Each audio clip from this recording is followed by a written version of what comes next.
Taste the Daily.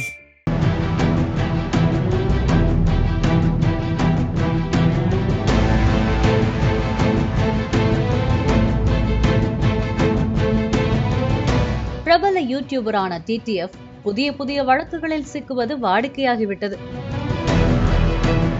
Tirupati மலைக்கு வந்திருந்த YouTuber TTF வாசனும் அவரது நண்பர் அஜீஷும் சாமி கும்பிட செல்லும் போது பிராங்க் என்கிற பெயரில் அங்கிருந்த பக்தர்களை கோபமடைய செய்துள்ளனர்.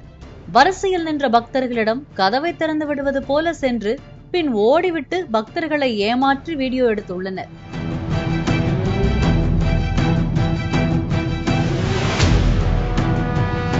இந்த வீடியோ சமூக வலைதளங்களில் பரவிய நிலையில் தேவஸ்தான நிர்வாகம் TTF வாசன் மீது நடவடிக்கை எடுக்கப்படும் என அறிவித்திருந்தது. மேலும் சமீபத்தில் தான் செய்தது தவறு என TTF வாசன் மன்னிப்பு வீடியோ ஒன்றும் வெளியிட்டார். இந்நிலையில் திருமலை போலீசார் TTF வாசன் மீது வழக்கு பதிவு செய்து சம்மன் அனுப்பியுள்ளனர். TTF வாசன் தரப்பு வக்கீல்கள் திருப்பதி மலைக்கு வந்து கொண்டிருப்பதாக திருமலை போலீசார் தெரிவித்துள்ளனர்.